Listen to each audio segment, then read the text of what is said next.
Baik, selamat malam, shalom Bapak Ibu, saudara sekalian.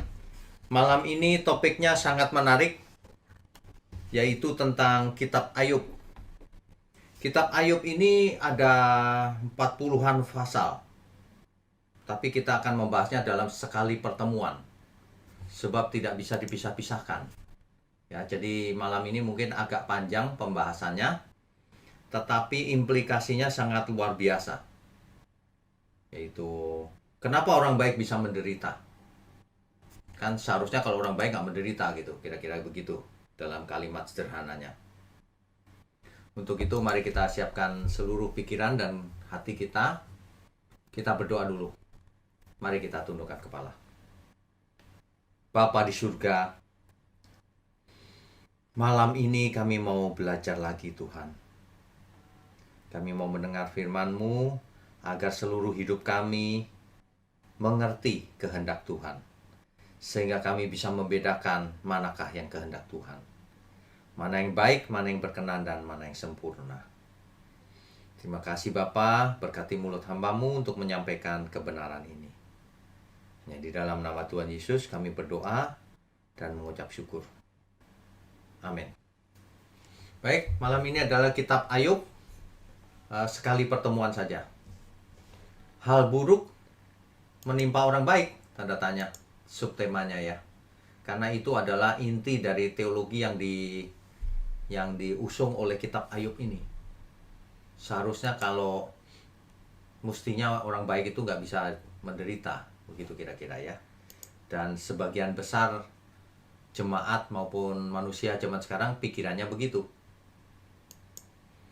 Oke, tentang Kitab Ayub sendiri.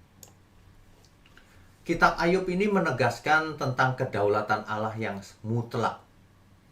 Keputusannya sangat mutlak. Ya. Dan sekaligus mengajarkan iman yang lebih dewasa pada zamannya. Pada zaman itu, orang percaya bahwa kalau percaya Tuhan, maka pasti diberkati secara jasmani. Tetapi yang terjadi dengan Ayub tidaklah demikian. Ini membuat Ayub bingung, teman-temannya juga bingung. Kenapa begini? Kan katanya taat diberkati, tidak taat dikutuk. Ya. Mengapa orang benar bisa menderita? Penulis dari kitab Ayub tidak diketahui dengan pasti.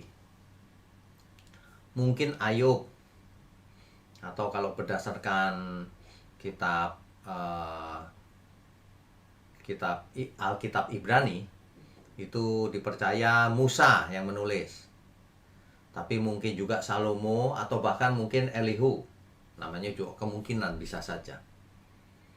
Tahun penulisannya juga tidak diketahui dengan pasti. Tapi kisahnya terjadi sekitar tahun 2000 sampai 1800 sebelum Masehi. Kisahnya diperkirakan di situ. Kitab ini ditulis dengan genre puisi. Jadi bentuk kalimat-kalimatnya semuanya puisi. Jadi jangan diartikan secara literal semuanya ya. Ini puisi. Ayub bukanlah tokoh fiktif. Artinya dongeng atau cuma hikayat gitu. Bukan. Ayub itu adalah tokoh real. Tokoh historis. Ya. Dan itu disebutkan dalam Yehezkiel 14 ayat 14. Coba kita baca ya. Apa kata Yehezkiel tentang Ayub? Yehezkiel pasalnya yang ke 14 ayat 14. Biarpun di tengah-tengahnya berada ketiga orang ini, yaitu Nuh, Daniel, dan Ayub. Artinya Ayub ini tokoh real, bukan perumpamaan, bukan figuratif. Benar-benar tokoh real. Begitu ya. Oke. Disebutkan juga dalam Yakobus 5 ayat 11. Oke, kita lanjutkan. Ya. Latar belakang pendahuluannya begini. Ayub 1 ayat 1. Ada seorang laki-laki di tanah Uz bernama Ayub. Orang itu saleh dan jujur. Ia takut akan Allah dan menjauhi kejahatan. Jadi Ayub ini orang baik, takut akan Allah lagi. Dan ia orang terkaya di sebelah timur. Itu Ayub 1 ayat 3. Ia orang terkaya di sebelah timur. Tapi apa yang terjadi? Kita baca saja ya, yang agak urut supaya jelas. Ayub pasal 1 dari ayat 1. Ayat 1 sudah kita baca tadi. Ayat 2-nya, ia mendapat 7 anak laki-laki dan 3 anak perempuan. Jadi 10 ya anaknya ya. Kemudian ia memiliki 7.000 ekor kambing domba, 3.000 ekor unta, 500 pasang lembu, 500 keledai betina, dan budak-budak dalam jumlah yang sangat besar. Sehingga orang itu adalah yang terkaya dari semua orang di sebelah timur. Bapak Ibu Saudara sekalian, kekayaan di zaman itu diukur dengan kepemilikan akan binatang-binatang itu. Domba, unta, lembu, keledai, kuda, dan seterusnya. Nah, ternyata Ayub ini adalah orang paling kaya. Ya. Lalu ayat 4-nya, anak-anaknya yang laki-laki suka pesta rupanya. Nah, tapi yang diperbuat oleh Nuh, di ayat 5-nya dikatakan, setiap kali apabila hari-hari pesta telah berlalu, Ayub memanggil mereka dan menguduskan mereka. Keesokan harinya pagi-pagi bangunlah Ayub, lalu mempersembahkan korban bakaran sebanyak jumlah mereka sekalian. Sebab pikirnya Ayub, mungkin anak-anakku sudah berbuat dosa dan telah mengutuki Allah di dalam hati. Demikianlah dilakukan Ayub senantiasa. Jadi Ayub ini sangat memperhatikan anaknya. Ya. Di soal kebaikan Ayub disebut-sebut di beberapa ayat. Misalnya pasal 2 ayat 3 ya. Di situ disebutkan, tapi kita baca dulu ayat 6-nya. Ayub 1 ayat 6. Ini agak janggal terdengarnya. Pada suatu hari, datanglah anak-anak Allah menghadap Tuhan. Dan di antara mereka datanglah juga iblis. Mungkin sebagian saudara bertanya, kok iblis bisa datang kepada Tuhan di surga? Terjadi dialog lagi. Dialognya demikian, ayat 7. Maka bertanyalah Tuhan kepada iblis, dari mana engkau? Lalu jawab iblis kepada Tuhan, dari perjalanan mengelilingi dan menjelajah bumi. Ya. Lalu bertanyalah Tuhan kepada iblis, kamu dari mana? Dari perjalanan mengelilingi bumi. Lalu perhatikan kalimatnya. Lalu bertanyalah Tuhan kepada iblis, apakah engkau memperhatikan hambaku Ayub? Kalimat ini menunjukkan bahwa Allah berkenan kepada Ayub. Kamu lihat hambaku Ayub? Gitu. Ya. Lalu dijelaskan oleh Tuhan lagi, sebab tiada seorang pun di bumi seperti dia, yang demikian saleh dan jujur, yang takut akan Allah dan menjauhi kejahatan. Begitu, ya. Jadi terjadi dialog. Kita lanjutkan dulu ya. Bicara soal tanah Uz. Kan Ayub itu dari tanah Uz. Coba kita lihat tanah Uz itu di mana. Kalau di peta ini Mesir, ya. Ini Sinai Peninsula, Gunung Sinai ada di sini, di bawah sini. Yerusalem di sini. Inilah tanah Uz. Ya. Tanah Uz itu di sebelah timurnya Sungai Yordan. Ya. Di situ. Diperkirakan di situ. Lokasi tanah Uz itu. Meskipun tidak bisa dipastikan, tapi tanah Uz itu ada di sebelah timur, dekat gurun. Jadi dekat orang Seba dan Kasdim lagi. Karena kalau kita baca pasal 1 ayat 15 dan 17, di situ disebutkan orang Seba menyerang. Berarti dekat-dekat situ orang Seba. Orang Kasdim juga. Nah, menurut dugaan letaknya di sebelah timur Sungai Yordan, kira-kira di sini.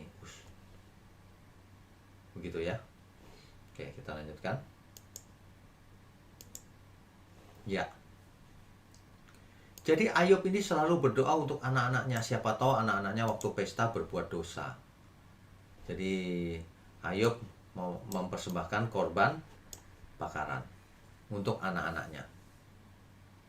Ya, selalu begitu. Jadi rupanya Ayub ini orang yang saleh. Oke. Nah, di ayat 6-nya iblis menghadap Tuhan di surga. Ini kita sudah baca tadi, kita lanjutkan dulu. Nah, apakah engkau memperhatikan hambaku Ayub? Artinya Tuhan sedang membanggakan Ayub. Gak ada orang yang seperti Ayub di bumi zaman itu. Saleh, jujur, takut akan Allah, dan menjauhi kejahatan. Jawabnya iblis begini, perhatikan baik-baik. Apakah dengan tidak mendapat apa-apa Ayub takut akan Allah? Terang aja Ayub takut akan Allah. Wong dia kaya, engkau berkati, engkau lindungi. Kira-kira begitu kata iblis. Kalau Ayub nggak dapat apa-apa, masa dia takut akan Allah? Nah, dengan demikian maka iblis menjelaskan lebih lanjut lagi begini di ayat 10-nya. Bukankah engkau yang membuat pagar sekeliling dia dan rumahnya serta segala yang dimilikinya? Apa yang dikerjakannya telah kau berkati, dan apa yang dimilikinya makin bertambah di negeri itu. Tetapi, kata iblis, ulurkanlah tanganmu dan jamalah segala yang dipunyainya, ia pasti mengutuki engkau di hadapanmu. Kalau ia nggak diberkati secara fisik, ia mengutuki kau, kata setan begitu. Maka firman Tuhan kepada iblis, nah, segala yang dipunyainya ada dalam kuasamu, diserahkan ke iblis. Hanya janganlah engkau mengulurkan tanganmu terhadap dirinya. Nggak boleh dimatikan Ayub, tapi boleh dicobai begitu. Kemudian pergilah iblis dari hadapan Tuhan ke bumi, ke Ayub. Ini ilustrasinya sebelah kiri nih, gambarnya. Ya. Lalu apa yang terjadi? Kan diizinkan Tuhan tuh. Nah, yang terjadi, dirampas hartanya, ternaknya oleh orang Kasdim, oleh orang Sheba, ya. Terus disambar geledek api sebelah kanan nih, ya. Ada banyak yang mati. Kemudian rumahnya hancur, anak-anaknya mati, yang sebelah kanan bawah nih. Jadi iblis mencobai Ayub. Bisa dibaca Ayub pasal 1 ayat 13 sampai 19. Ya. Ayub sangat sedih apa yang dialaminya itu. Tetapi Ayub tidak berbuat dosa.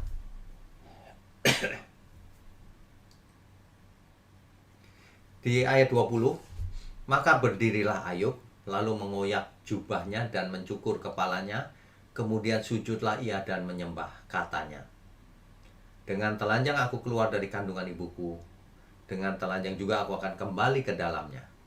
Tuhan yang memberi, Tuhan yang mengambil, terpujilah nama Tuhan.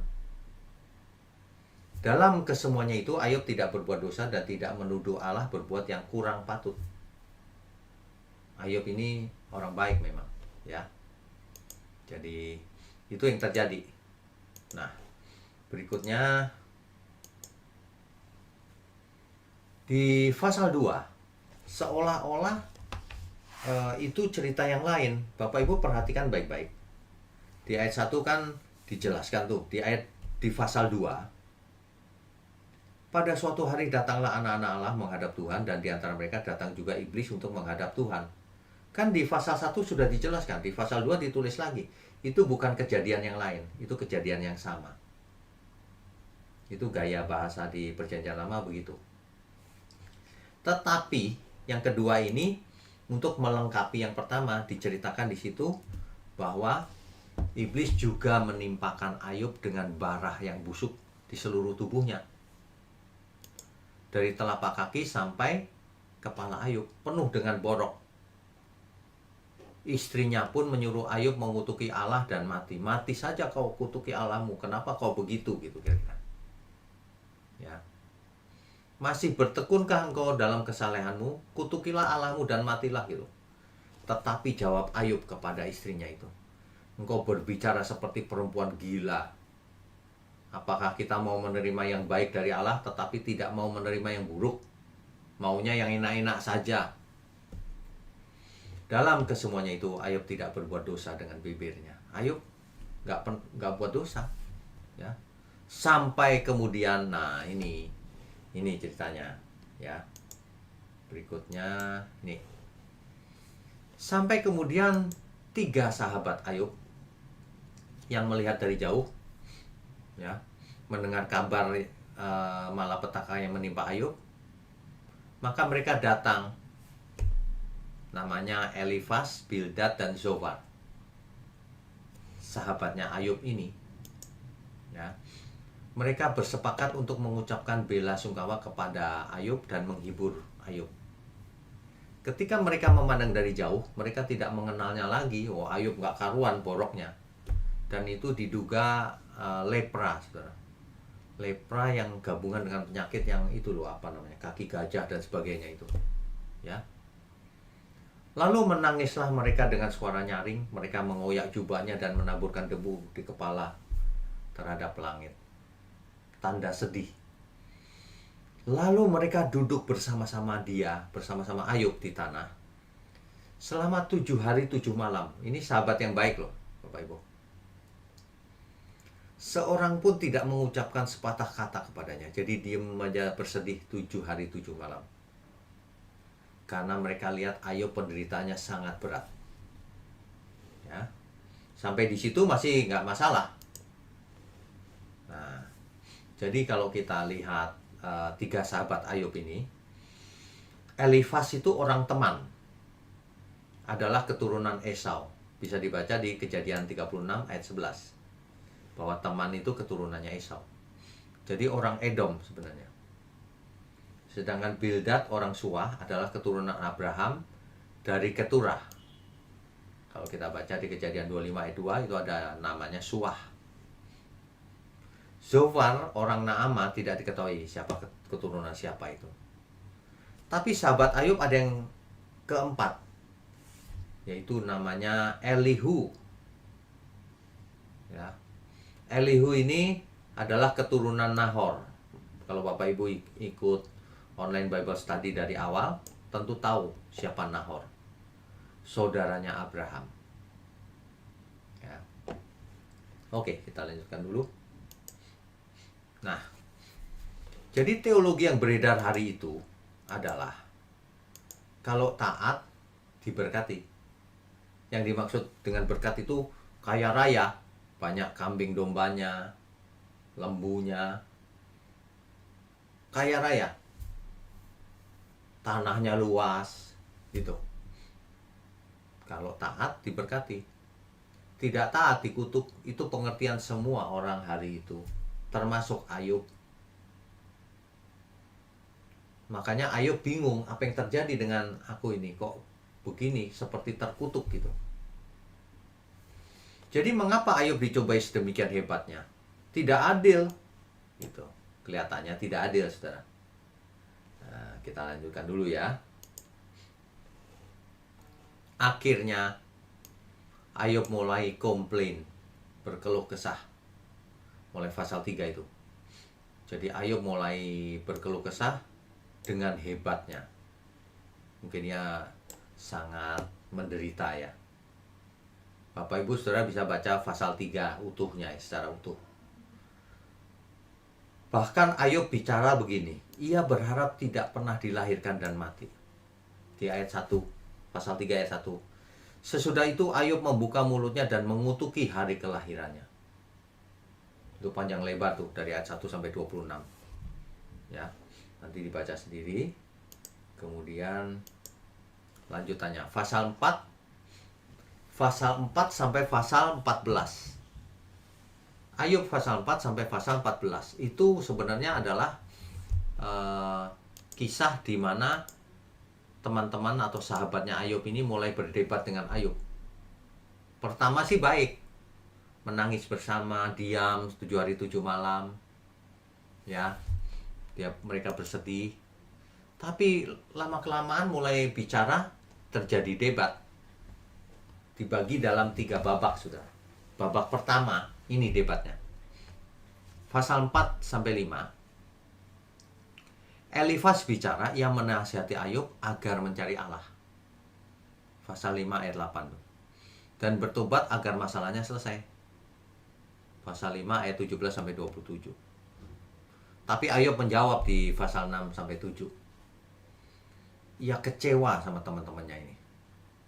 Ia mengharapkan penghiburan dan simpati dari teman-temannya, malah dikritik, ditegur pedas.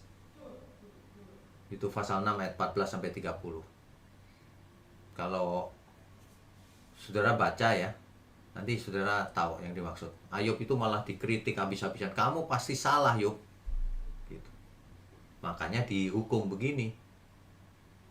Ayub bingung mengapa ini bisa terjadi. Ia bukan orang jahat. Mengapa borok atau berenga dan abu menutupi tubuhnya?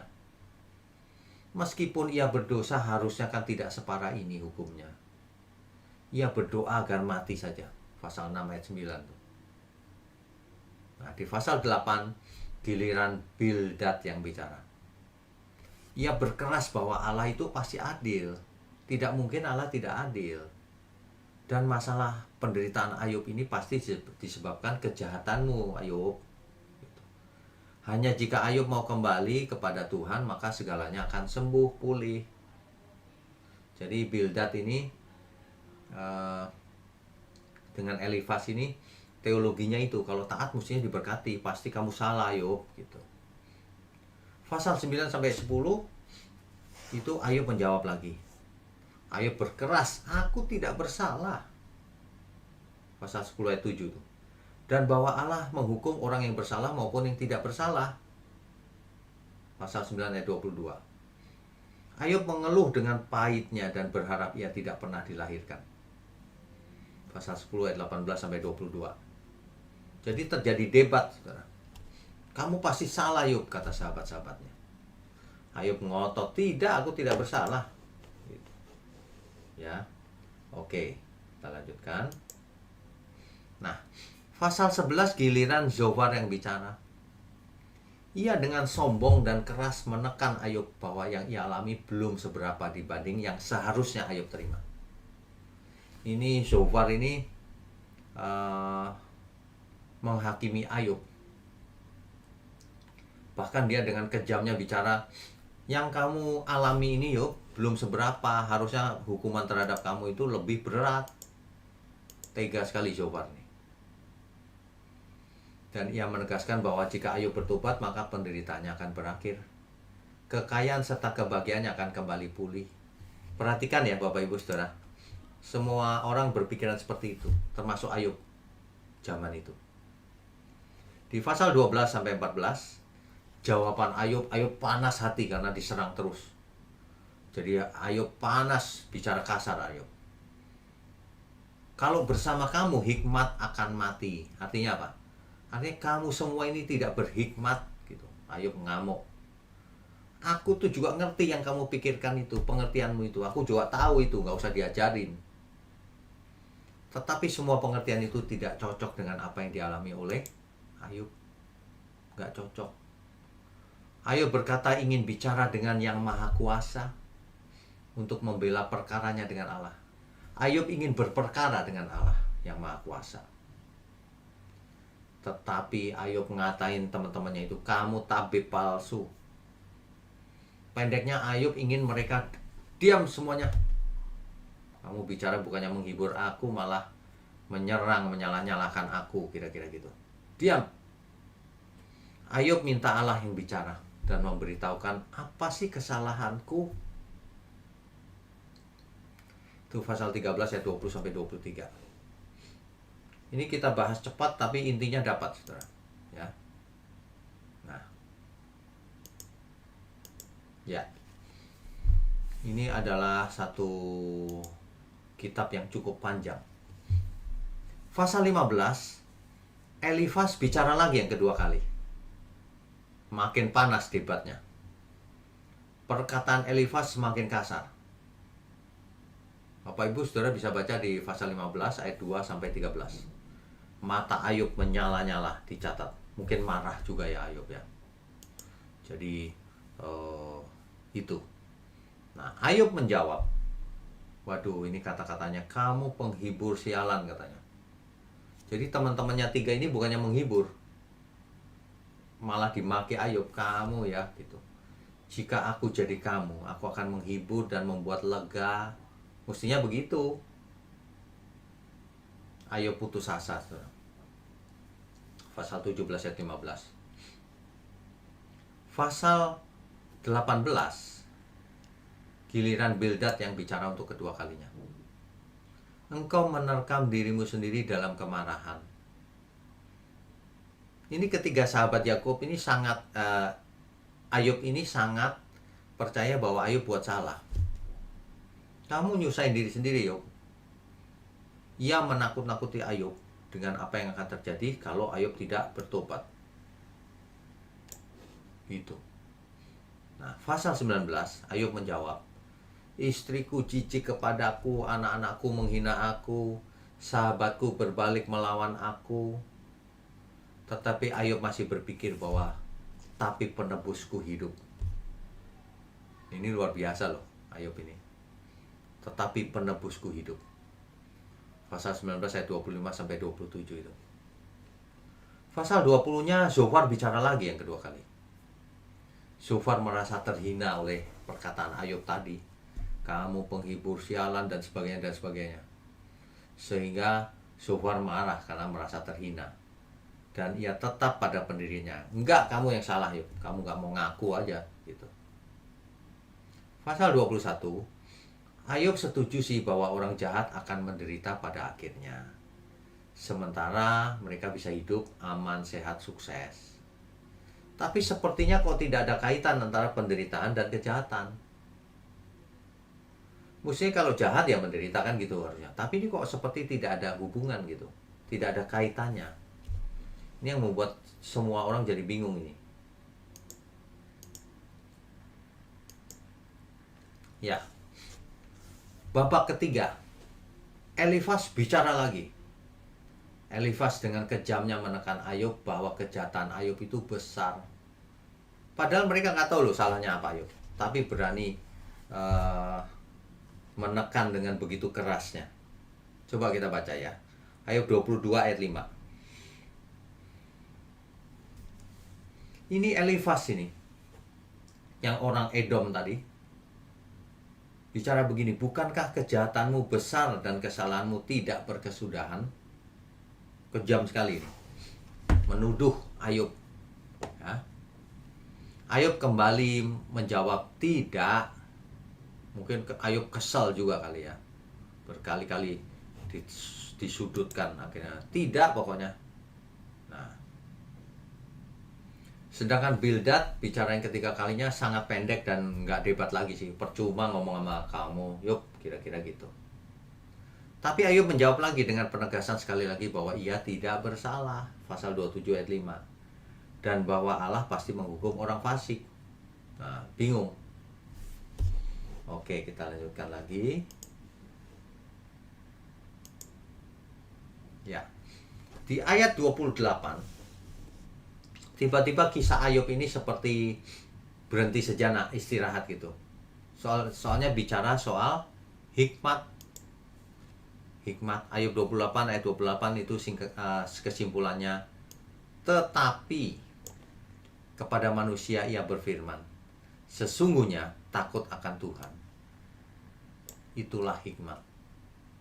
Dan menjauhi kejahatan, itulah akal budi. Jadi kalau orang tidak takut akan Tuhan, tidak berhikmat artinya. Jadi kalau orang berbuat jahat, ia tidak punya akal budi. Itu artinya. Itu pasal 28, saudara.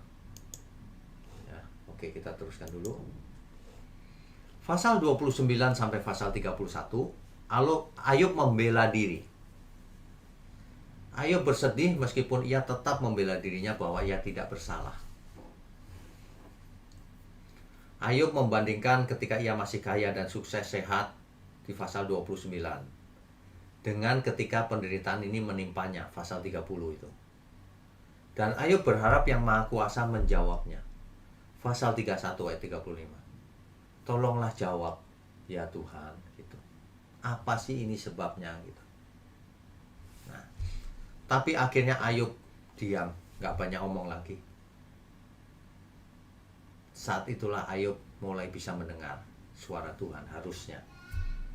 Kalau komplain terus nggak pernah dengar. Banyak orang begitu, komplain dulu ya. Nah, ternyata ada sahabat Ayub yang keempat, namanya Elihu. Setelah Ayub diam, ini pasal 32 sampai 37 ini. Jadi isinya adalah begitu. Setelah Ayub diam, ketiga orang itu juga berhenti berdebat dan merasa mereka tetap benar. Ya udah, diam aja. Elihu marah terhadap Ayub. Kenapa? Karena Ayub merasa dirinya lebih benar dari Allah. Tanya-tanya macam-macam, mana gitu. Seolah-olah Allah tidak adil.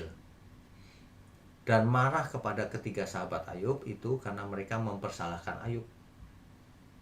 Dimarahin itu ketiga orang sahabat Ayub itu sama Elihu, oleh Elihu. Karena Ayub dipandang salah padahal nggak ada buktinya. Elihu memberitahu Ayub bahwa ia hampir menuduh Allah yang tidak adil. Bahaya Ayub. Oke, kita teruskan. Nah, di pasal 38 sampai 41 itu Tuhan menjawab. Tapi Tuhan bukan menjawab menjelaskan pertanyaan Ayub, tapi Tuhan menjawab dengan pertanyaan juga.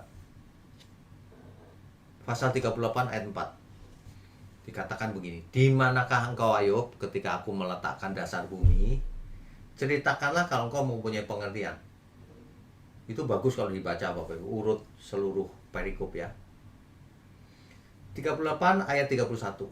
Dapatkah engkau memberkas ikatan bintang Kartika dan membuka belenggu bintang belantik? Yang mana bisa bintang jauh dan besar? 39 ayat 26. Oleh pengertianmu-kah burung elang itu terbang, mengembangkan sayapnya menuju ke selatan? Ayo, kalau kamu laki-laki jawab pertanyaanku, kata Tuhan begitu. Ya, tapi Ayub lalu merendahkan diri, gak berani Ayub. Ketika Tuhan bertanya lagi dengan banyak pertanyaan, Ayub takut. Sehingga akhirnya Ayub mencabut perkataannya. Ya. Akhirnya Ayub mencabut perkataannya. Itu di ayat pasal 42. Jadi Ayub pasal 42 dari ayat 1 sampai 6. Ini ada yang penting, Saudara. Ini ada yang sangat penting, kita baca dulu ya. Maka jawab Ayub kepada Tuhan, aku tahu bahwa engkau sanggup melakukan segala sesuatu dan tidak ada rencanamu yang gagal.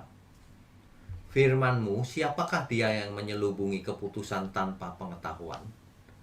Itulah sebabnya, ya, itulah sebabnya tanpa pengertian aku telah bercerita tentang hal-hal yang sangat ajaib bagiku dan yang tidak aku ketahui.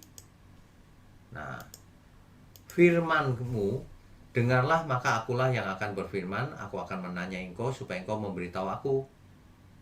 Nah, ayat 5-nya ini penting. Hanya dari kata orang saja aku mendengar tentang engkau, tetapi sekarang mataku sendiri memandang engkau. Jadi penderitaannya Ayub ini justru membuat Ayub mengalami langsung Tuhan. Kalau dulu apa kata orang, sekarang memandang dengan mata sendiri. Tentu saja bukan secara harafiah, jadi mengerti. Oleh sebab itu, aku mencabut perkataanku dan dengan menyesal aku duduk dalam debu dan abu. Ayub menyesal, sudah komplain, mengeluh, menantang Tuhan, ya. Gitu. Lalu apa yang terjadi ketika Ayub sudah merendahkan diri? Ya. Di pasal 42, itu pasal terakhir kitab Ayub, itu Ayub dipulihkan. Lalu Tuhan memulihkan keadaan Ayub setelah ia minta doa untuk sahabat-sahabatnya. Dan Tuhan memberikan kepada Ayub 2 kali lipat dari segala kepunyaannya dahulu. Tuhan memberkati Ayub dalam hidupnya yang selanjutnya lebih daripada dalam hidupnya yang dahulu. Berkatnya lebih banyak, 2 kali lipat. Ya. Sesudah itu Ayub masih hidup 140 tahun lamanya. Jadi masih umur panjang. Ia melihat anak-anaknya dan cucu-cucunya sampai keturunan yang keempat. Zaman dahulu rupanya orang umur panjang ya. Sekarang banyak yang nggak bisa melihat cucunya. Sudah meninggal. Barulah ayat 17 ditutup dengan maka matilah Ayub, tua dan lanjut umur. Begitu ya. Oke, kita lanjutkan dulu. Ya. Jadi kalau kita bicara soal penderitaan, saudara, perhatikan ada 4 sudut pandang. Yang pertama Tuhan. Penderitaan adalah agar anak-anak Allah mengerti, menghayati, dan percaya mutlak kepada pemeliharaan dan penyertaan Tuhan. Kepada keputusan Tuhan. Apapun itu aku percaya itu yang terbaik. Kalau setan lain. Manusia itu, ini dakwaan setan. Manusia itu percaya Tuhan karena diberkati dan dilindungi. Bukan karena dalam keadaan menderita. Coba menderita pasti gak percaya gitu. Itu setan. Itu tentu saja salah. Ya. 3 sahabat Ayub, pengertiannya, penderitaan itu terjadi karena penderitaannya berbuat dosa. Ini bisa benar, bisa salah, saudara. Tergantung kasusnya. Ya. Dalam kasusnya Ayub, Ayub tidak salah. Kita tahu kan? Karena Tuhan mengizinkan iblis untuk mencobai Ayub. Gitu ya. Kalau Elihu, penderitaan adalah cara Tuhan mengajar, mendisiplin, dan mendidik. Ini harus dijelaskan lebih lanjut tapi. Gitu ya. Oke. Ya. Rabu depan kita akan membahas kitab Mazmur, saudara. Sesi 1, karena Mazmur akan dibahas dalam 5 sesi. Ada 5 kitab sebenarnya. Kitab Mazmur terdiri dari 5 kelompok kitab. Ya. Oke. Ya. Jadi Bapak Ibu, implikasinya sangat penting. Hikmat apa yang kita dapat dari kitab Ayub ini? Hari ini, saya bicara hari ini. Hari ini masih ada yang mengajar bahwa kalau kamu taat, pasti diberkati. Kalau kamu tidak taat, dikutuk Tuhan. Hari ini masih ada yang ngajar begitu. Lebih parahnya lagi, diarahkan ke uang. Kalau kamu kasih persepuluhan, pasti dibalas Tuhan 100 kali lipat. Nah, ini model-model teologi yang zaman itu nih. Makanya kalau ngajar jelas tuh, kamu taat diberkati. Kamu berdoa makin banyak diberkati, nggak berdoa nggak diberkati. Itu pikiran manusia semua itu. Padahal kedaulatan mutlak ada di tangan Tuhan. Kalau Tuhan izinkan pencobaan, itu pun harus kita terima. Masa kita maunya cuma berkat terus? Kata Ayub begitu. Sama seperti Tuhan Yesus demonstrasikan. Tuhan Yesus bahkan menderita, nggak salah padahal. Nah, jadi dengan kisah Ayub ini, kita harus mengerti bahwa apapun yang terjadi kita percaya Tuhan, pasti itu seizin Tuhan. Dan untuk kebaikan, bukan untuk supaya kita jatuh dalam dosa dan binasa, tentu bukan. Kalau iblis mencobai supaya manusianya jatuh. Tapi kalau Tuhan mengizinkan pencobaan supaya manusianya menang, lulus. Nah, beda ya. Jadi kalau ada pertanyaan mengapa orang baik mengalami hal buruk, ya bisa saja, kenapa tidak? Mengapa orang fasik, orang jahat umurnya lebih panjang? Banyak orang bertanya gitu tuh. Tidak juga, banyak orang jahat yang umurnya pendek juga. Ya. Tidak bisa jadi patokan seperti itu.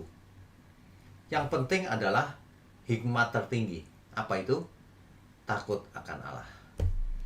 Bagian kita adalah kita takut akan Allah supaya kita tidak bersalah di hadapan Tuhan. Kalaupun harus menderita, ya memang nggak masalah. Asal jangan kita yang salah. Sebab ada penderitaan yang karena salah kita sendiri. Sembrono, kebut-kebutan motor, kakinya patah. Nah, kalau itu penderitaan karena salah sendiri. Kalau ini bukan yang dimaksud. Ayub tidak bersalah, tapi diizinkan menderita oleh Tuhan. Supaya apa? Supaya ia timbul sebagai emas, seperti emas. Supaya dia jadi karakternya terbentuk. Supaya Ayub mengalami, kalau dulu apa kata orang lain, sekarang ia mengalami bersama Tuhan. Ia mendengar suara Tuhan. Tuhan datang dalam badai. Ayub ditanya-tanya, dimarahin. Mengalami sendiri. Akhirnya dipulihkan. Jadi Ayub akhirnya mengerti. Begitu juga dengan hidup kita hari ini. Kalau hidup kita ini banyak masalah, padahal kita nggak bersalah, ya nggak apa-apa, jalani saja. Tapi belum tentu dipulihkan seperti Ayub. Ya memang, belum tentu juga. Ada kisah yang orang benar pun mati. Ya nggak masalah. Kenapa? Karena rohnya bersama Tuhan. Itu adalah keadilan Tuhan tuh di situ. Kalau hanya selama hidup di bumi ini, seolah-olah tidak adil. Tapi kalau kita tarik ke belakang sampai ke kekekalan, Allah pasti adil. Ya hakim yang adil, tidak mungkin tidak adil. Gitu. Jadi apalagi di Alkitab dikisahkan bahwa karena setiap kita harus mengalami penderitaan yang diwajibkan. Karena setiap kita bukan hanya diberkati untuk percaya, tapi diberkati untuk menderita. Menderita seperti apa yang dimaksud? Tentu saja bukan menderita karena salah kita, tapi menderita karena salah orang lain, karena bencana, karena kita hidup benar, dimusuhi. Nah, gitu maksudnya. Oke ya.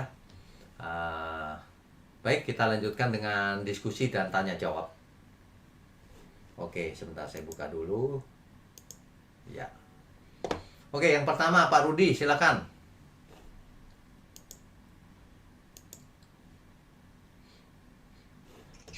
Di unmute Pak. Nih, saya bantu.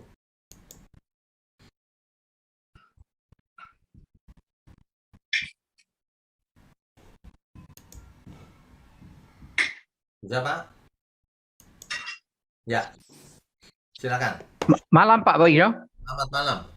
Ya, pertanyaan saya Pak, apakah ada penyertaan Tuhan dalam arti seperti misalnya pada saat sekarang kita ini kan ada Roh Kudus. Ya. Apapun penderitaan kita, kita tahu bahwa Tuhan itu ada bersama kita. Ya. Nah, pada pertanyaan saya pada waktu Ayub, apakah ada penyertaan seperti itu Pak? Karena sebagai manusia biasa, kayaknya nggak mungkin ada manusia biasa yang tahan menderita seperti Ayub. Oke, Itu baik. Pertanyaannya itu ya, baik. Di sebelum Pentakosta, Roh Kudus tidak menyertai secara permanen, Pak. Sebelum Pentakosta. Setelah kejadian Pentakosta, barulah Roh Kudus masuk ke dalam diri manusia. Tapi kalau perjanjian lama bisa saja tidak. Bisa saja hanya menyertai, tapi tidak permanen. Karena tubuh kita bait Allah itu setelah Yesus mati di kayu salib. Itu yang bisa saya jawab. Jadi Ayub tahan kenapa? Mungkin saja Pak ada orang yang tahan. Jadi bukan karena disertai Roh Kudus lalu tahan, tidak sakit, dan tetap sakit Pak. Sehingga perhatikan, Ayub memaki-maki juga itu. Tuhan melakukan ini itu.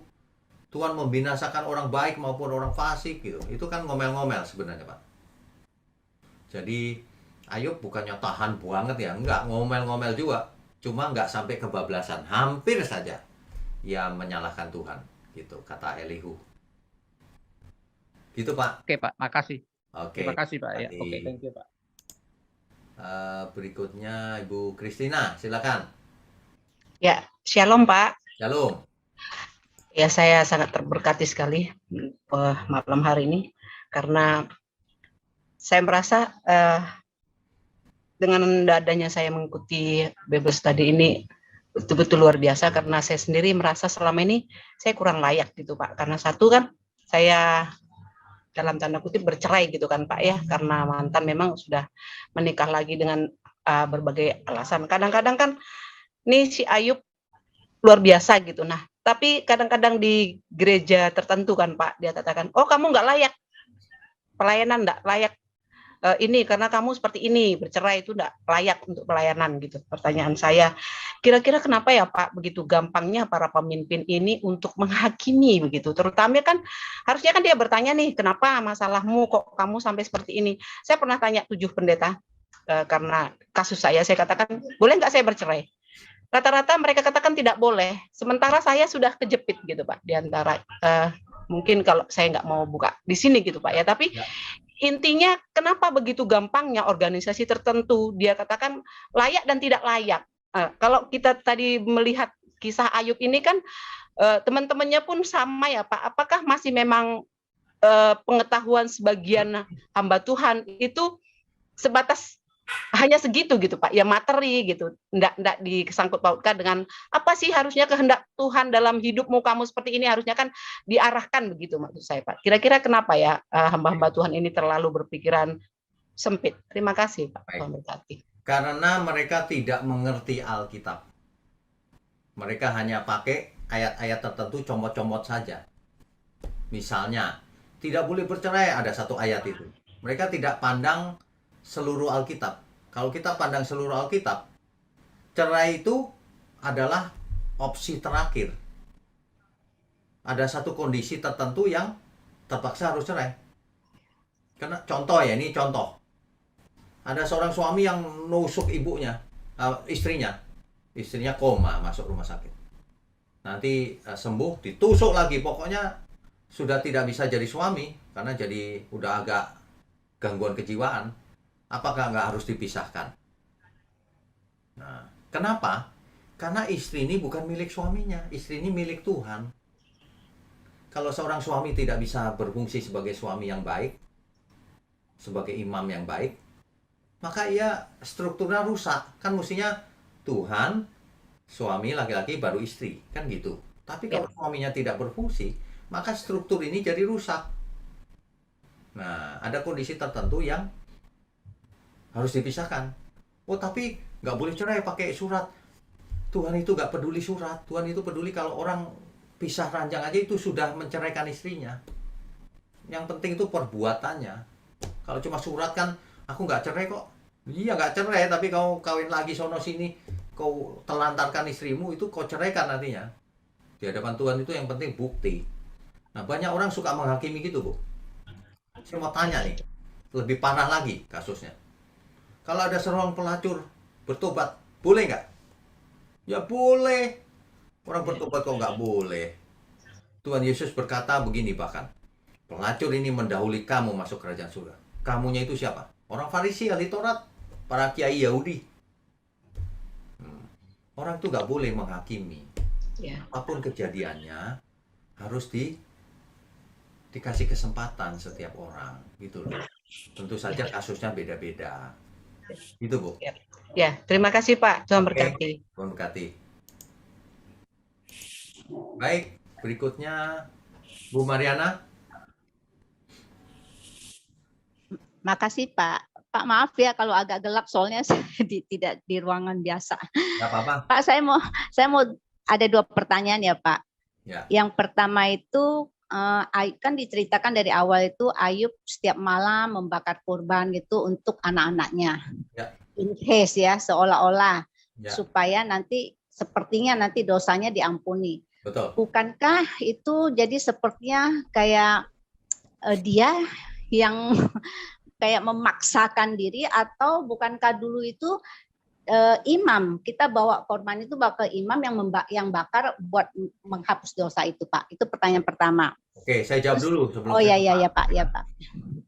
Zamannya Ayub itu belum ada Taurat, Bu. Oh. Itu, oh iya. Itu sekitar zamannya Abraham atau bahkan sebelumnya Abraham. Oh iya. Ketika itu orang bakar korban bakaran sendiri. Oh, Karena itu alasannya. Awal iya. mula anaknya Adam kan korban bakaran dibakar sendiri itu. Begitu. sebelum zaman Abraham. Oh, ya, ya, ya, ya, Ya. ya, paham, Pak. Oke, Ya. terus yang kedua. Oke. Oh Pak, berarti kitab Ayub tuh sekali lagi bahwa itu kan sepertinya agak belakang, jadi sebenarnya bukan berurutan ya Pak ya? Bukan. Oh, ya, ya, ya. Makanya kalau kita baca Alkitab jangan dipikir itu berurutan seperti cerita Iya, Mary, bukan. iya, iya, ya Pak. Iya Pak. Yang nomor 2 ya Pak. Ya. Kan Ayub dari awal dia itu berkenan di hadapan Tuhan, bahkan Allah memuji dia. Kemudian terakhir dia bilang gini, sekarang baru saya dulu mendengar dari orang, sekarang dia melihat sendiri. Nah, apakah itu berarti bahwa sebelumnya Ayub itu hanya melakukan ibadah rutin saja, seperti misalnya contohnya ya Pak ya, saya ambil diri saya sendiri, dulu mungkin saya melakukan kegiatan keagamaan saja, saya beragama tapi saya tidak bertuhan. Setelah ada kejadian, ada masalah, baru turning point-nya saya baru merasa, oh iya ya, rupanya dulu itu saya hanya beragama tapi saya tidak bertuhan. Apakah seperti itu ya Pak? Begini, istilah beragama itu kan sebenarnya mencari Tuhan juga. Ya. Nah, cuman pengertiannya kurang tepat. Seperti Ayub, pengertiannya kalau dia korban bakaran maka diampuni semua. Kok gampang banget gitu ya? Nah, ternyata tidak begitu. Bahkan ia tidak bersalah aja kena hukuman seolah-olah. Nah, makanya sejak zamannya Ayub itu pengertian berubah. Sayang sekali hari ini orang pengertiannya masih ketinggalan. Taat diberkati, tidak taat dikutuk. Padahal nggak begitu. Apa saja bisa terjadi, tapi penyertaan Tuhan nyata dalam hidup kita. Oh ya Pak, jadi bisa disimpulkan bahwa sebelum ada kejadian itu, Ayub sebenarnya belum bertemu muka, mungkin belum bertemu muka face to face atau mengenal. Mengalami. Ya, oh ya, belum mengalami ya Pak ya. Jadi dia hanya melakukan korban seperti itu. Ya. Tapi dia tidak mengalami secara pribadi dengan Tuhan gitu ya Pak ya. Betul. Oh ya. Ya itu saja Pak. Kan dicatat di kitab Ayub bahwa Tuhan datang suaranya seperti badai dalam badai kan?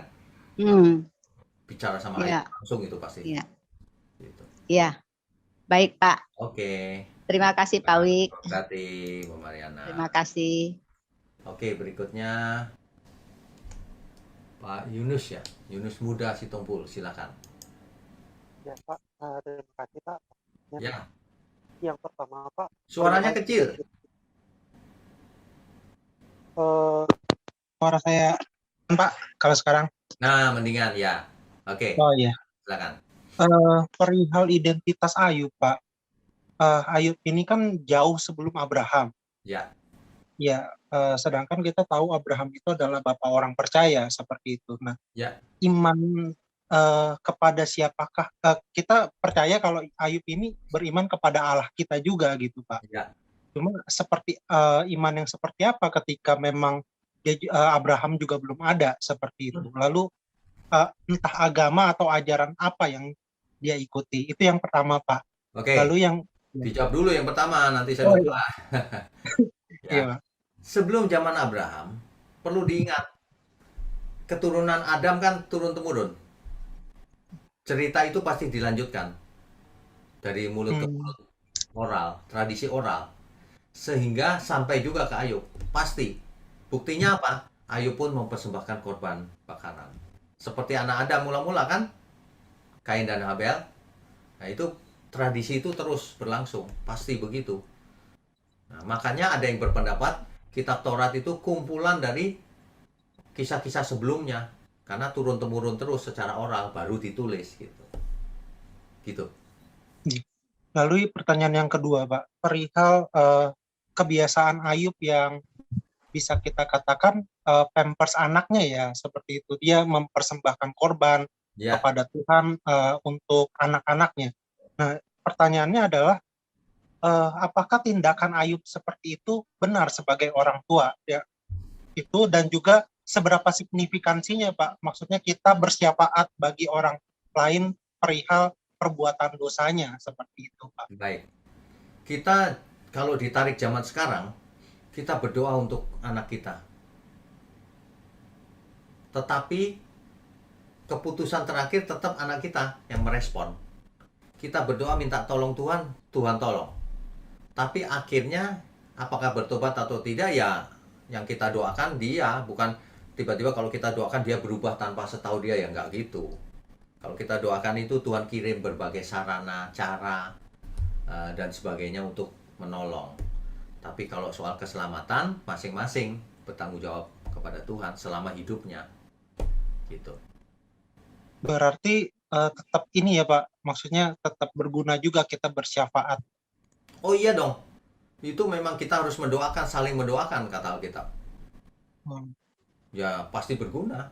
Tapi jangan begini, aku berdoa Tuhan, besok aku ujian tolong dikasih tahu jawabannya. Nah, itu doa yang salah itu. Kan banyak orang doa gitu, Tuhan tolong bayarin utangku. Nah, itu doa yang salah. Utang ya harus bayar, tanggung jawab. Gitu, ya. Pak, kalau boleh satu lagi, Boleh. kenapa nggak Ayub minta anaknya yang datang kepada Tuhan gitu Pak? Berarti dia gimana ya? Saya melihatnya kayak yang Imam Eli yang memanjakan anaknya di bait suci ya, seperti itu. Kenapa dia nggak yang ayo bawa anaknya menghadap Tuhan, biar anaknya minta ampun. Jadi perihal mendidik anak sih Pak, seperti itu. Gimana ya Pak? Kelihatannya kalau lihat anaknya itu suka pesta-pesta, anak ini nggak dengerin orang tuanya juga nih. Iya. Kelihatannya begitu. Ya. Nah, makanya anak harus dididik sejak kecil. Kalau enggak, udah gede udah nggak bisa. Gitu. Baik Pak, Itu ya. makasih ya Pak. Oke, Tuhan berkati. Ya, berikutnya Ibu Ina ya. Silakan Bu. Selamat malam Pak Wiknyo. Selamat malam. Mungkin pertanyaan saya udah hampir mirip-mirip. Oh, nggak apa-apa. Saya cuma mau tanya tuh, Ayub itu keturunan siapa? Dari mana ia mewarisi iman yang saleh itu, Pak? Oh, Maksudnya oke. kan biasa ada nama-nama gitu kan orang tuanya, terus dia jadi maksudnya saleh banget gitu loh, Pak. Maksudnya dia kok istilahnya kan mewarisi iman gitu loh. Terus kayak dari siapa gitu? Ayub ini mewarisi imannya itu seperti yang tadi saya sudah jelaskan itu, turun-temurun lewat tradisi oral. Jadi dia dengar dari orang tuanya lagi, terus turun-temurun. Cuman nggak dicerita namanya siapa gitu, nggak detail ya Pak? Nggak diceritakan ya. Tapi itu turun-temurun pasti. Itu sama dengan orang Israel, turun-temurun kan terus ajarannya. Gitu. Cuman sayang dia nggak warisin ke anak-anaknya ya saat itu. Mungkin dia berusaha mewarisi tapi anaknya bandel, mungkin. Buktinya apa? Buktinya anaknya suka pesta, dia yang doain, kan bandel berarti anaknya itu. Iya. Makanya semuanya mati. Gitu. Kalau memang mereka nggak bandel pasti dilindungi Tuhan. Nggak boleh dimatikan maksudnya. Nah, mungkin bandel kemungkinan besar. Gitu. Berarti kalau seandainya dia murtad gitu kan Pak, kan terlalu berat istilahnya pencobaannya gitu seandainya. Itu kira-kira bagaimana ya Pak? Waduh, iya. Ini dia baik aja pencobaannya berat banget tuh. Nah, tapi ini mengajar kita bahwa jadi orang percaya itu jangan aneh-aneh, jangan pakai teologi kemakmuran. Kalau kamu taat pasti aman, pasti diberkati, nggak bisa sakit gitu. Nggak taunya suatu hari kena penyakit, kan jadi nggak cocok. Kita mesti belajar itu natural hidup bersama Tuhan. Kecuali kasus tertentu, aku butuh mujizatmu Tuhan. Dapat mujizat sembuh, bisa, nggak masalah. Tapi setelah sembuh kan nanti mati lagi. Nah, makanya teologi kemakmuran itu salah berat itu, menyebabkan orang merasa nyaman. Salah. Ya. Iya Pak, terima kasih Tuhan berkati. Oke, Tuhan berkati. Oke, berikutnya Ibu Lis Murni, silakan bisa tampilkan video ya. Iya, shalom Pak. Shalom. Saya cuma mau kasih tahu kalau sesi berikutnya itu ditulis tanggal 29 Februari itu tidak ada Pak. Yang ada tuh mestinya tanggal 1 Maret. Oh iya. Ya, itu aja Pak. Waduh, itu mujizat kali Bu. Ya, terima kasih. Berarti 1 Maret itu. Iya, itu aja, Pak. 29. Iya, Ya, terima kasih. iya. Oke. Makasih. Ya, Tuhan berkati. Terima kasih. Saking Berkati. semangatnya saya nulis 29. Oke, berikutnya. Ibu Erika Evi ya. Silakan.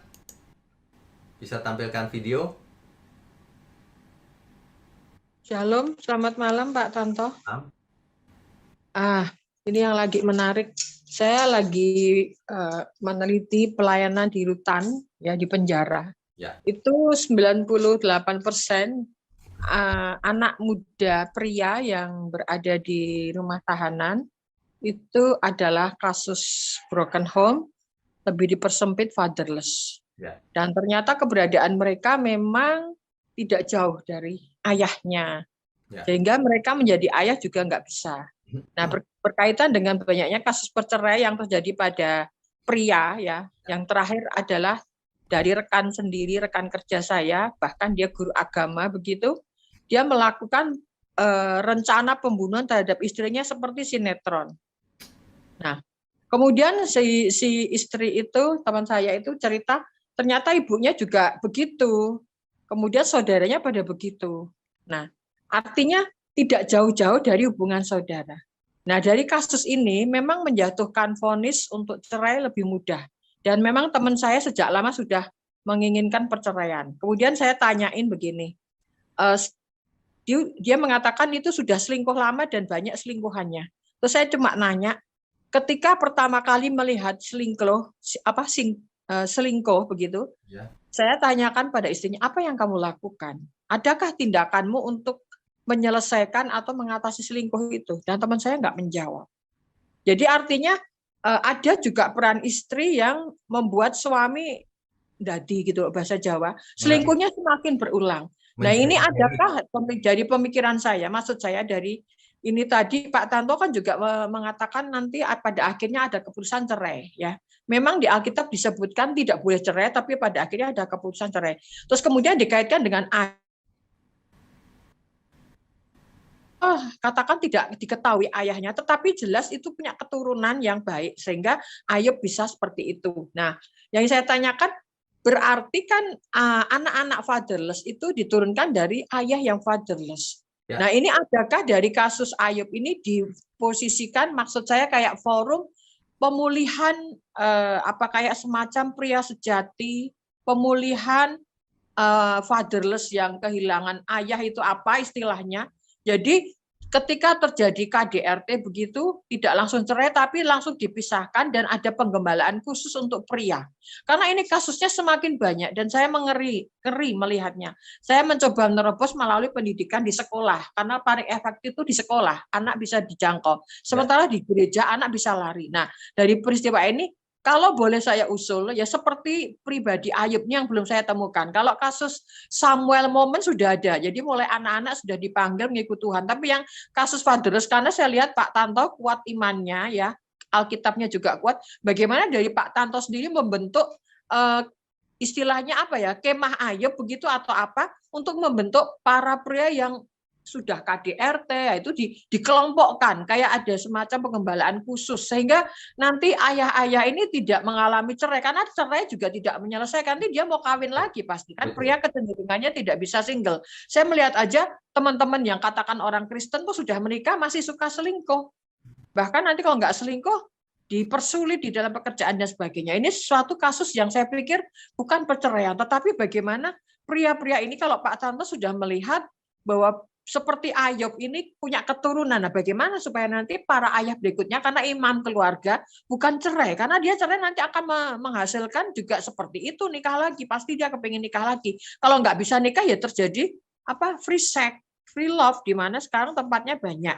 Nah, oleh karena itu saya mengusulkan seperti kemah Ayub begitu untuk pemulihan para pria yang mengalami KDRT. Karena pada akhirnya teman saya ketika suaminya yang sudah dicerai itu mengalami kecelakaan, dia mengatakan, puji Tuhan, aku sudah dibebaskan dari ketakutan. Bukan melihat satu pemulihan. Nah, saya rindu ke pemulihannya di situ.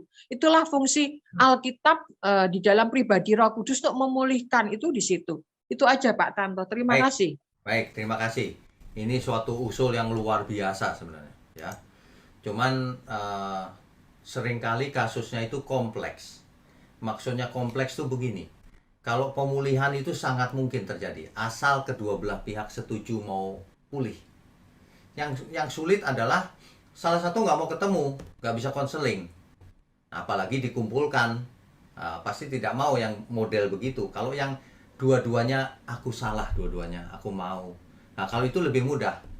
Yang selama ini saya tangani kalau dua-duanya setuju mau bertobat bareng-bareng, itu selesai. Nggak masalah sama sekali itu, kasus apapun. Tapi kalau yang satu enggak, aku nggak mau datang, nggak mau ini, ya nggak bisa, nggak terjadi pemulihan. Makanya nggak bisa hanya satu pihak, dua-duanya harus bertobat. Dua-duanya harus datang, kita konseling, pasti selesai sebentar kalau memang dua-duanya yang mau. Kalau hanya salah satu nggak bisa sih. Itu kompleks juga tuh. Tapi itu ide yang perlu dipikirkan itu. Bagus itu. Dunia ini banyak sekali butuh wadah untuk pemulihan ya. Untuk pemulihan, perlindungan dan sebagainya. Secara hukum dan sebagainya. Oke lah, baik. Satu lagi maaf Pak Tantowi, dengan kasus ini ada juga kan hamba Tuhan yang sampai melakukan perselingkuhan sampai berkali-kali. Ya. Nah ini kan juga berkaitan dengan bagaimana bahwa firman Tuhan atau Alkitab itu tidak cukup hanya pengetahuan. Ya. Pengetahuan saja banyak yang melakukan perselingkuhan. Ya hamba Tuhan saya tahu beberapa yang sudah saya kenal itu malah justru sekarang yang mengerikan ketika kasih tidak diwujudkan di dalam keluarga. Maksud saya kasih Kristus itu digunakan para selingkuh. Saya sudah menemukan ya, ada 2 orang yang saya kenal itu memakai kata kasih untuk melakukan perselingkuhan dengan licik sekali. Yaitu. Nah, saya pikir kalau keluarga melakukan kasih Kristus pasti tidak akan tertipu. Karena sebenarnya setiap keluarga yang tidak melakukan hukum Kristus itu haus akan kasih. Betul. Karena Yesus sudah memberikan itu. Nah, oleh karena itu saya mengatakan bagaimana ketika keluarga ini terjadi itu, misalnya tadi Pak Tanto mengatakan istri nggak mau, suami nggak, ya yang dilaporkan KDRT siapa? Ya digembalakan sendiri tuh dulu, tapi cerai belum diizinkan dan mereka nggak usah satu rumah, misalnya kayak di dalam Alkitab ada istilah bertarak begitu ya. Ya sudah nggak usah ketemu dulu nih, belum ada kata tok cerai. Mereka digembalakan khusus. Kalau nggak mau konseling ya nggak apa-apa, yang mau konseling saja. Nanti kan dibongkar. Kalau saya mengatasi masalah yang di warga binaan rutan itu saya gali terus latar belakangnya apa. Dan ternyata setiap kali saya gali pasti kasusnya fatherless. Dari mulai ayah yang don't care, kemudian ayah yang sibuk. Nah ternyata kepandaian, kekayaan tidak menjamin keluarga bahagia dan tidak fatherless. Jadi ketidakfungsian itu, dan maaf ya saya mau katakan ini faktor egois pria sangat kuat di dalam fatherless ini. Jadi kalau ayah sudah menjadi kepala keluarga, kecenderungannya hanya menjadi pencari nafkah saja. Kefungsiannya tidak ada. Saya menemukan kasus yang narkoba itu sampai ibunya gila-gilaan membela anaknya nggak berhasil karena ayahnya nggak berfungsi. Kaya raya pandai tapi nggak berfungsi. Hanya kasih uang, kasih kepandaian tapi nggak bisa memeluk anaknya. Dan saya ketemu langsung dengan kasus yang sampai 3 kali masuk penjara narkoba, ibunya sampai membawa ke Jogja dan saya ketemu langsung ibunya akhirnya nyibrat kayak kalau bahasa Jawa karena sudah kewalahan. Nah, peran dia benar-benar sangat diperlukan. Jadi ego pria sampai saat ini saya melihat itu nggak mau disalahin. Jadi selalu kalau ada cerai ya biar nggak rumit ya, maaf ya. Kebanyakan pria nggak mau rumit-rumit masalah. Pokoknya kalau cerai ya cerai, nanti dia nikah lagi nggak nyelesain. Dan itu nanti akan membuat keluarga Kristen semakin banyak yang rusak. Imamnya akan roboh. Ya. Nanti wanita-wanita Isabel akan muncul. Yang cenderung kalau pria nggak berfungsi dia jadi penguasa rumah tangga, ini semakin rusak lagi. Jadi imam keluarga sebagai pria sebagai imam keluarga nggak bisa ditegakkan, lama-lama hancur. Nanti rencana Tuhan jadi tambah berantakan karena yang membuat imam keluarga itu pria adalah Tuhan sendiri. Itu aja Pak. Terima kasih. Oke, terima kasih. Ini masukan yang luar biasa ya. Makanya pendidikan itu dimulai dari kecil. Anak-anak harus dididik, orang tuanya harus jadi teladan. Kalau enggak sangat rapuh nanti keluarga. Orang tuanya broken home, anaknya bingung, frustasi dan sebagainya. Ya, dari kecil harus dididik firman Tuhan. Online Bible Study ini salah satu sarananya, salah satunya saja. Kalau anak sejak kecil sudah diajak belajar Alkitab dengan benar, itu modal besar, Saudara. Ya. Oke, kita lanjutkan dulu. Ibu Hermina ya. Silakan, Bu. Ya, Pak. Saya mau menanyakan Ayub pasal 1 ayat 12 ini, Pak. Ya. Waktu itu pembicaraan Tuhan dengan iblis ini, Ya. Tuhan mengatakan bahwa nah, segala yang dipunyainya ada dalam kuasamu. Ya. Sementara di dalam ayat 21 ketika terjadi huru-hara kepada anaknya Ayub, itu Ayub mengatakan Tuhan yang memberi, Tuhan yang mengambil. Ya. Yang mau saya tanyakan itu kenapa Tuhan mengatakan kepada iblis itu segala yang dipunyainya ada dalam kuasamu. Oke. Jadi si iblis ini mendakwa Ayub. Ayub itu taat karena kau lindungi Tuhan, kira-kira gitu ya. Lalu Tuhan berikan, ya udah, boleh kamu cobai gitu. Itu maksudnya, Bu. Tuhan yang memberi wewenang pada iblis, ya udah kamu cobai, diizinkan. Nah, makanya Ayub tahu siapa yang memberi, siapa yang mengambil, ya Tuhan semuanya. Jadi kenapa iblis bisa mencobai? Diberi Tuhan wewenang untuk mencobai Ayub. Itu maksudnya. Kalau nggak diberi Tuhan wewenang, ya iblis nggak bisa mencobai. Kan ada perlindungan Tuhan. Begitu, Bu. Di unmute dulu, Bu. Ya. Maksudnya tadi segala yang dipunyainya ada dalam kuasamu itu. Iya, artinya diserahkan oleh Tuhan. Ya udah, dalam kuasamu sekarang. Tadinya enggak. Oh, oke. Tadinya tidak. Gitu. Tadinya Ya. tidak. Oke. Terima kasih, Pak. Oke, Tuhan berkati. Berikutnya Bu Maria, silakan, Bu. Selamat malam Mbak Weknyo dan semuanya. Kan tadi dikatakan kalau Ayub itu sebelum Abraham ya. Ya.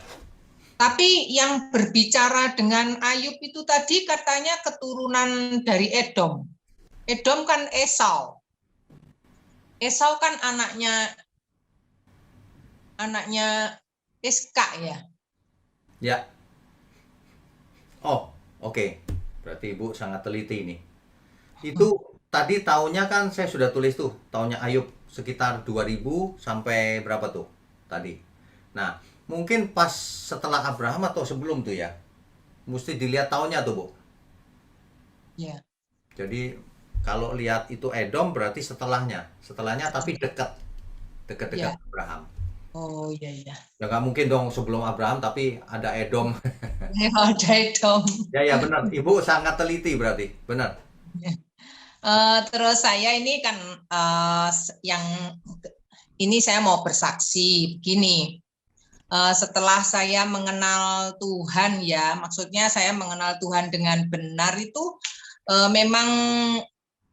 memang begini. Maksudnya meskipun kita itu berlaku benar, kita hidup sesuai dengan firman Tuhan, belum tentu istilahnya kita itu selalu dihujani berkat, selalu ini ya.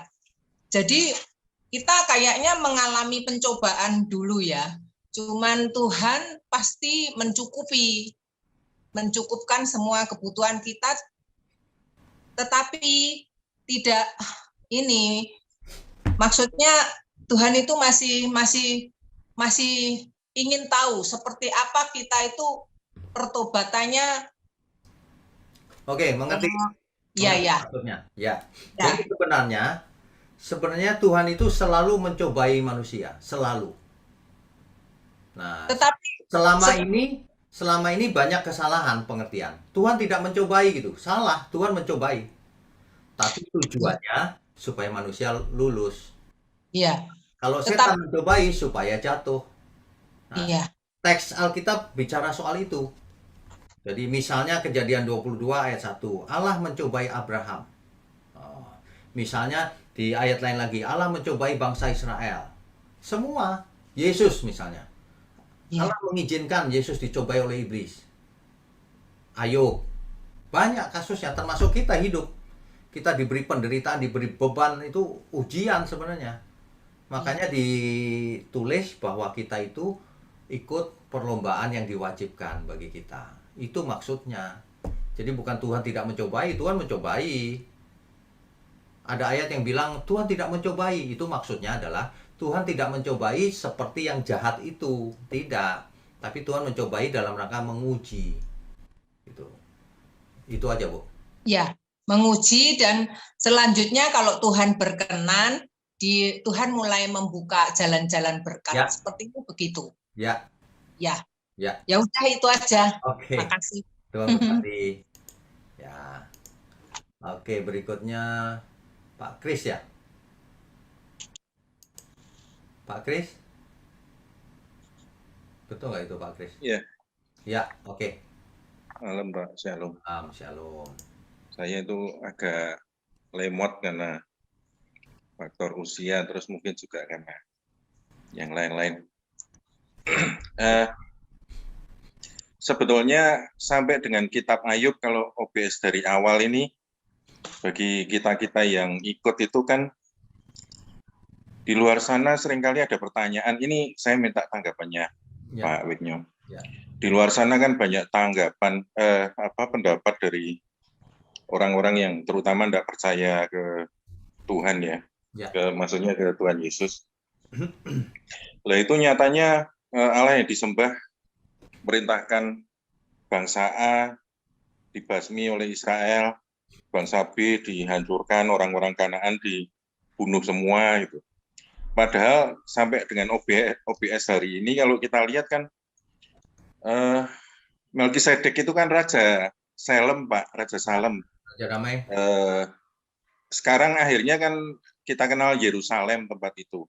Ya. Itu kan tempat tinggalnya orang Yebus, maksud saya itu kan ada di dalam tanah Kanaan sebetulnya. Betul. Terus masa Nuh itu juga ada orang-orang yang diberi kesempatan. Nah ini kitab Ayub ini sebetulnya nyingkapkan sekali lagi.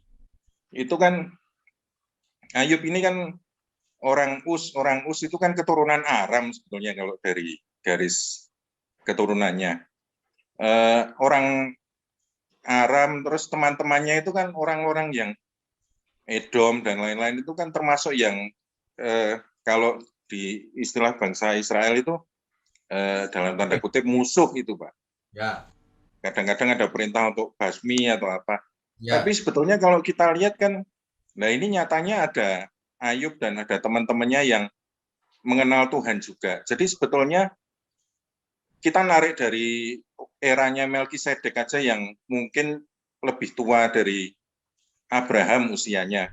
Ya. Kalau ditarik kan paling tidak ada kesempatan untuk orang-orang di tanah Kanaan itu hampir 1000 tahun atau 1000 tahun mungkin. Ya. Untuk bertobat. Karena ini raja dan imam, pengaruhnya kan kayak kalau sekarang pasti kuatnya kayak influencer di Instagram atau di Twitter atau apa kan barangkali seperti itu. Ini Raja Salem. Ya. Jadi kalau menurut saya OBS sampai hari ini sebetulnya cukup bukti bahwa sebetulnya Tuhan itu kasih dan Tuhan itu konsisten. Perjanjian baru, perjanjian lama, bukan Tuhan yang angin-anginan, kadang-kadang bete, kadang-kadang baik, itu enggak seperti itu.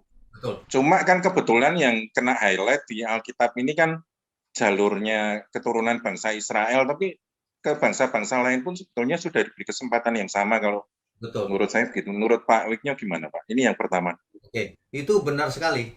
Jadi Tuhan itu tidak membeda-bedakan manusia sebenarnya. Ketika Tuhan memilih bangsa Israel sebagai umat pilihan, bukan berarti pasti selamat. Bangsa Israel banyak yang binasa buktinya. Bahkan ironinya, umat pilihan banyak yang binasa. Bahkan ketika sampai di Kanaan, mereka hidup seperti bangsa Kanaan. Binasa lagi. Bahkan ketika jadi raja, rajanya pun begitu. Salomo, padahal paling berhikmat. Sehingga kerajaan pisah, terpecah utara selatan. Kan itu tragis ya. Yang di utara 10 suku hilang malah. Yang 2 balik lagi. Tapi bukan berarti jadi benar lagi. Akhirnya masa kosong 400 tahun, barulah Mesias datang. Jadi saya setuju sekali bahwa bangsa lain pun diperhatikan Tuhan. Bukan hanya bangsa Israel, semua dapat kesempatan. Cuman ada yang diberi banyak, ada yang diberi sedikit. Yang diberi banyak dituntut banyak.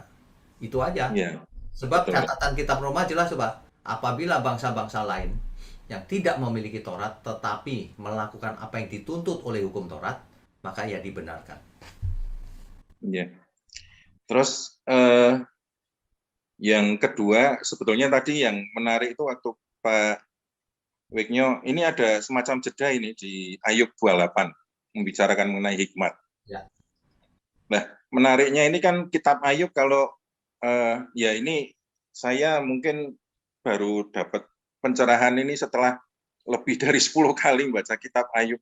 Oh, oke. Kitab Ayub itu kan bahasa sastra, ya mungkin kayak sajak atau apa, tapi ayat pasal 1 sampai 41 itu pengaruhnya Ibrani Aramaik, yang ke pasal 42 itu agak nyeleneh, bahasanya kayak kalau tempelan gitu karena Ibrani standar. Nah, di pasal 28 itu menariknya kalau kita baca ulang itu berbicara mengenai hikmat, di manakah tempatnya hikmat dan lain sebagainya. Nah, itu ternyata Salomo di Amsal 8 itu membahas hal yang kurang lebih sama dan berbicara hikmat, tapi bedanya di Amsal 8 itu hikmat ini disampaikan Salomo sebagai suatu pribadi, Pak.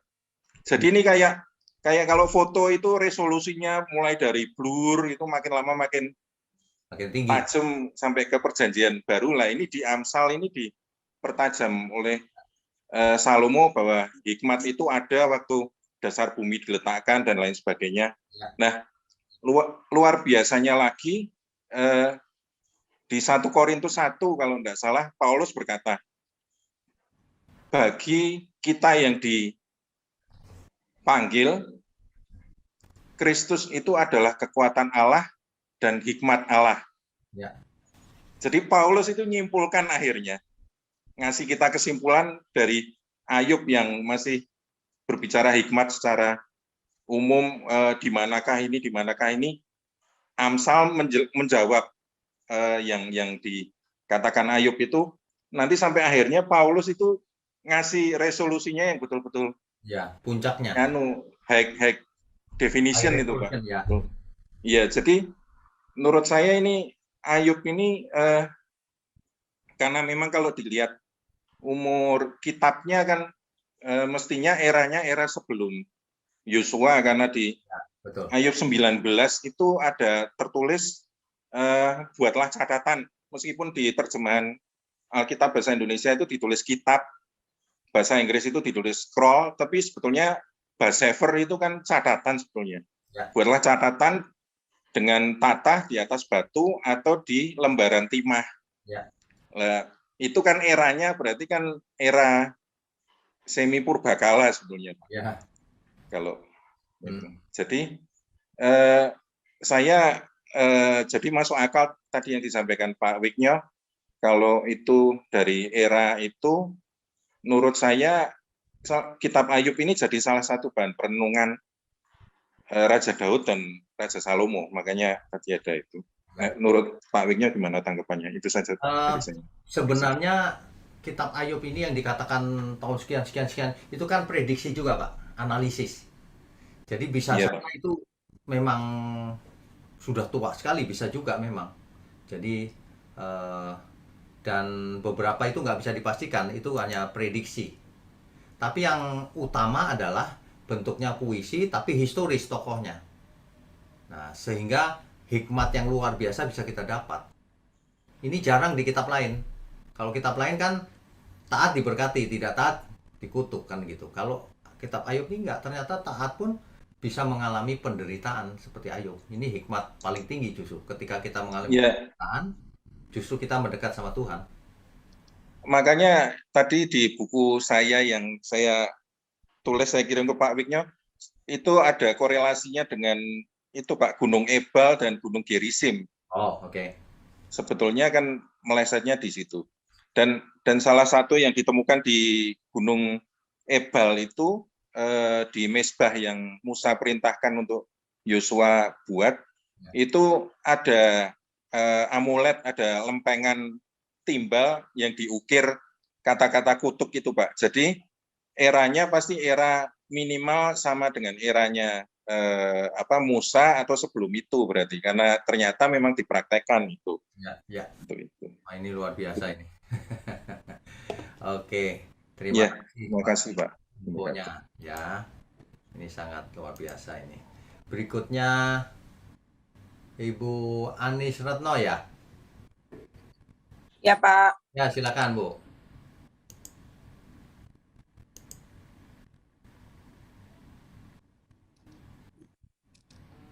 Malam. Selamat malam. Hampir mirip tadi. Saya mau tanya, Ayub itu hidup di zaman siapa? Ternyata sudah ditanyakan. Kemudian, apakah Ayub menyembah Allah Israel? Ternyata karena dia hidupnya jauh sebelum Musa, berarti belum kenal Allah Israel ya.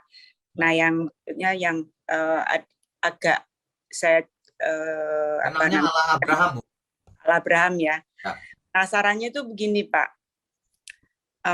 Apa yang hendak disampaikan dengan kisah Ayub ini, yang dia bukan golongan Israel dan dia tidak menyembah Allah Israel, dikaitkan dengan keadaan kita hari ini. Udah itu aja. Oke, menurut saya Ayub menyembah Allahnya Israel, Allah yang sama. Jadi ketika Adam kemudian turun-temurun itu Allah yang sama, Bu. Itu Allah yang sama. Turun-temurun secara oral itu pasti Allah yang sama, bukan Allah yang lain. Gitu. Ya, gitu ya? Ya, betul. Pasti Allah yang sama. Kenapa?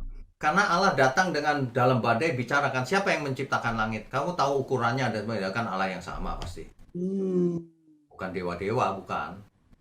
Oh ya, saya sempat mikirnya kan ada Allah-Allah yang lain. Nah, tahu bahwa dia yang disembah dia itu adalah Allah yang sama dengan Allah Israel, Allah Abraham itu dari tadi itu ya, bukan yang Allah yang lain nggak bisa apa-apa, Bu. Pernah nggak ada cerita Allah yang lain datang memberkati, memberi perintah? Nggak ada, Bu. Cuma patung-patung aja. Patung itu kan juga dialahkan juga untuk pengikutnya ya. Tapi kan bukan pencipta langit dan bumi dan sebagainya. Cuma katanya aja. Kalau ini kan nggak Allah datang sendiri kepada Ayub. Di mana kamu ketika aku meletakkan dasar bumi? Oh, terus terjadi dialog kan? Nah, itu Allah yang sama. Ingat. Ya Pak. Kurang teliti berarti saya ya. Oke. Ya, baik. Lalu hubungannya Pak sama kita hari ini, Pak? Oh, hubungannya dengan hari ini. Hari ini kita itu harus tahu dan harus percaya penuh sama Tuhan. Kalau kita dikasih penderitaan, percaya saja. Dalam kasus Ayub itu ya, mestinya Ayub percaya dari awal. Kenapa? Tuhan yang suruh setan untuk mencobai kan? Ya udah, itu kehendak Tuhan. Dalam kasus yang paling parah pun begitu. Harusnya kita percaya saja sama Tuhan. Tuhan, kok sepertinya masalahku nggak selesai. Aku percaya saja, Tuhan sertai aku kok. Gitu aja. Kita itu pikirannya nggak panjang. Tuhan tahu ujungnya. Akhirnya nanti begini. Tuhan tahu. Dan tentu Tuhan ujungnya keselamatan. Itu udah pasti. Itu penjelasannya begitu. Jadi jangan ikut teologi kemakmuran. Kamu kasih persepuluhan nanti dibales. Enak hidup ini. Kalau ikut gereja ini kamu nggak mungkin sakit. Nah, yang gitu-gitu udah omong kosong itu. Kalau tabur tuai di Ayub ini nggak bisa diitukan ya, karena kan Ayub kalau dilihat dari kisahnya kan dia begitu solehnya. Kalau anaknya habis melakukan pesta, dia justru yang melakukan. Menurut saya tabur tuai itu selalu berlaku, Bu. Asal periodenya cukup evaluasinya. Kenapa anak dan istrinya dibiarkan mati? Karena mereka nggak dekat Tuhan, pantas dibiarkan mati. Nah, di akhirnya kan tabur tuai. Di akhirnya Ayub dipulihkan 2 kali lipat malah. Kan begitu.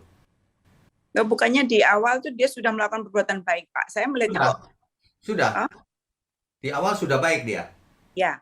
Tapi mengalami penderitaan itu kan, musibah ya. Oleh iblis, pencobaan. Tapi akhirnya ia tahu bahwa ini ujian dari Tuhan. Sehingga ia dipulihkan hidupnya, bahkan 2 kali lebih kaya dari sebelumnya. Kan kalau kita hitung tabur tuai tetap benar. Ya, dia benar ya tabur tuai. Di sepanjang perjalanan hidupnya itu ya Pak ya. Nah, kalau dalam kasus kita, Mm-mm. tapi saudara saya itu udah takut Tuhan tapi nggak pernah bangkit Pak ekonominya sampai mati. Loh iya, tapi tabur tuainya di surga menuainya. Nah, tetap aja Bu, tabur tuai pasti. Cuman ada yang dituai sekarang, ada yang dituai nanti. Nggak masalah mau sekarang atau nanti. Yang penting jangan kita bersalah di hadapan Tuhan. Itu aja yang penting. Oke Pak, terima kasih. Oke, Malam Pak. malam. Ini sudah jam berapa ya? Mungkin satu lagi terakhir ya. Ini maaf nih banyak yang nanya malam ini ya. Tapi satu lagi deh.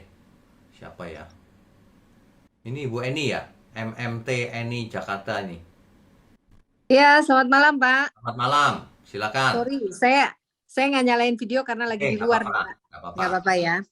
Pak, nyambung tadi yang kita kan tahu Pak ya bahwa Abraham asal usulnya, terus keturunannya semua tercatat sehingga baik di Alkitab maupun secara sejarah pun juga dapat dibuktikan.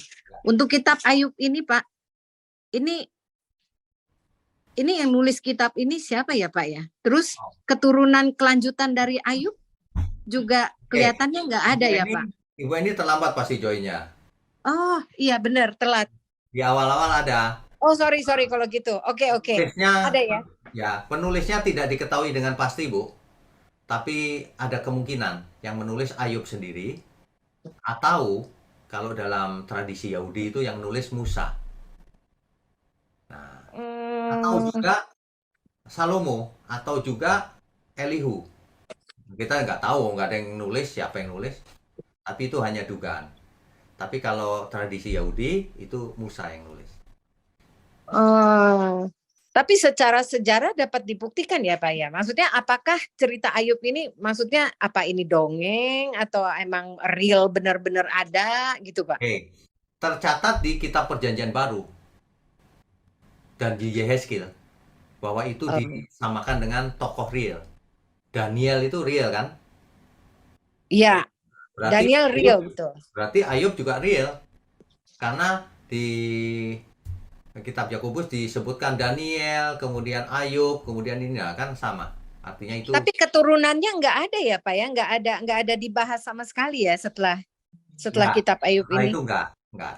Kenapa? Karena Alkitab fokus pada keselamatan Yehuda. Yang 10 di utara udah nggak balik ya udah nggak dibahas lagi. Yehuda yang dibahas. Gitu. Oke, cukup misteri ya Pak ya Kitab Ayub ini Pak ya. Nah, di Ayub ini banyak pernik-perniknya yang ada misterinya. Iya itu dia. Betul. Gitu. Jadi bagi yang ngebaca tuh masih curious, masih big question gitu sih Pak. Oke, terima kasih Pak Wigno. Ya, tapi gini Bu Eni. Misteri itu kan ceritanya, tapi intinya nggak misteri, hikmatnya. Iya. Nah, betul. Setiap kita baca moral story-nya iya Pak. Betul, moral gitu. story-nya. Iya. Jadi setiap kita baca kitab apapun di Alkitab, kita harus tangkap hikmatnya. Kalau ada pernik-perniknya yang kecil-kecil yang ada misteri, nggak masalah, nggak mengganggu. Cuma kan serunya kalau Alkitab itu tuh Pak, kita senengnya tuh beda dengan kitab-kitab yang lain ya Pak ya, gitu loh Pak. Kalau Alkitab itu tuh mau kasarnya mau disikat dari manapun juga istilahnya bisa di counter gitu, karena memang it's real gitu kan Pak. Kebenaran itu dilihat dari sisi manapun harus tetap benar. Betul. Nah itu, makanya sering bicara soal 7 natur kebenaran. Ikuti itu nanti kita akan tahu. Oh iya ini yang paling benar tuh Alkitab, yang lain itu gagal kalau diuji. Kalau yang lain ceritanya ngalor ngidul. Ya. Oke. Dan kebanyakan dongengnya gitu loh Pak. Oke Bu. Oke, terima kasih Pak. Selamat malam. Ya. Oke Bapak Ibu, ini sudah lewat jamnya. Minta maaf yang belum mendapat giliran bertanya ya. Nanti Rabu depan boleh bertanya lagi. Kita tundukkan kepala, yuk. Mari kita berdoa. Bapa di surga, kami ucap syukur kalau malam ini kami dapat hikmat yang luar biasa dari kitab Ayub, kisahnya Ayub ini. Biarlah setiap kami menjadi semakin dewasa iman kami. bukan hanya kekanak-kanakan.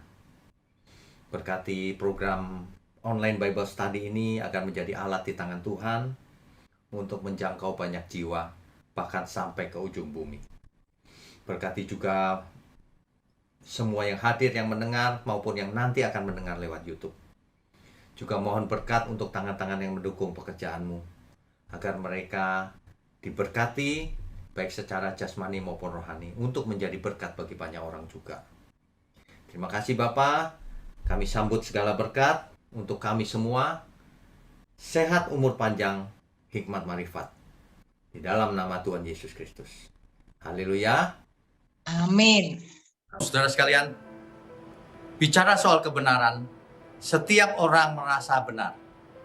Makanya semua kecap dinomor satukan. Ada orang yang mengatakan saya paling benar, ini paling benar, itu paling benar. Mana sebenarnya yang paling benar? Oleh sebab itu, hadiri seminar 7 natur kebenaran dan aplikasinya.